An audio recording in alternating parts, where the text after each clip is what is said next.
So one of the stories that TA has said was that they ran into a situation where there was a confrontation between Spider Loc and his people and TS, right? And allegedly, Spider Loc and his people had, pulled out some guns or something like that. And Joe was telling TA, get in the car, TA, get in the car.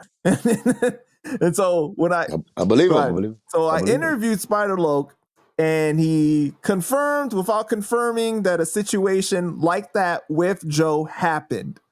Shout out to Spider Loc too. Man, roll the clip.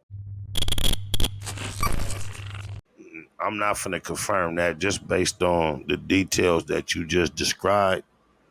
All I'm gonna say is I haven't heard TA tell no lies. Okay, all right, got you. Oh my. Yeah, because people always say that he's lying and everything, so that's why they were saying. I'm very like adamant about being very careful as to what I co-sign. Right. And I've seen quite a bit of content, and I can't attest to everything he says because he's sharing a lot of experiences I have no idea about. But from the things that I can shed light on or correlate, I have yet to see him tell a lie or hear him tell a lie, which tends to make me believe the other things that I can't quite confirm. Shout out Spider Loc for putting that pressure, baby. Nigga, listen, Spider Loc is another one that been saying what he been saying, and he was and I always salute it because he was saying the truth.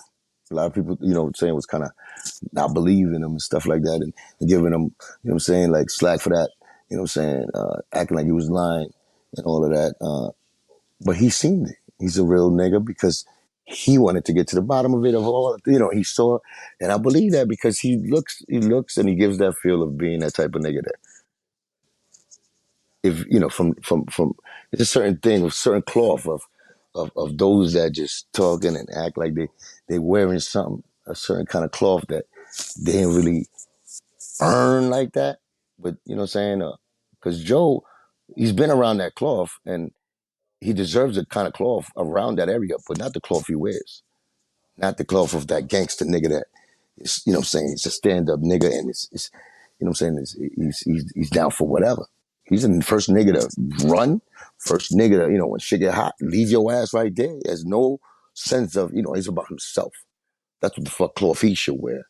But has he been around those situations before and been part of some certain, like, real things that happen? Yeah.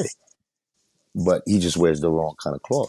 You know what I'm saying? And I could tell that Spider Loc his cloak comes from a little bit of honorable shit. A little bit like, yo, I'm going to stay here and see what you say. And respect, because, once you see certain things from somebody, you want to be testified. You want to be right there to testify that, yo, all right, that nigga's what he say he is. You know what I'm saying? And he gives it up. Even if you take a loss. Right. You know what I'm saying? Even you stay there and you represent your morals, you are your crew, certain virtues that you should have if you talking about you from that cloth. And you know what I'm saying? Certain niggas, like, I believe that I'm from that motherfucking cloth. When it's everything is, like I said, I'm not the nigga that's going over there plotting on shit to do something crazy shit and take advantage of shit. But when it's on, what's honor, loyalty, and my word, that shit is sank on the concrete 100 feet deep. And I'm standing on it. It's, I still believe this motherfucker's like that. I feel, Spider Loc cut from that. You know what I'm saying? That's why 50 had him. That's why 50 had him over there. You know what I'm saying? His rep before 50 was where he was. You know what I'm saying? So, I definitely have respect for him.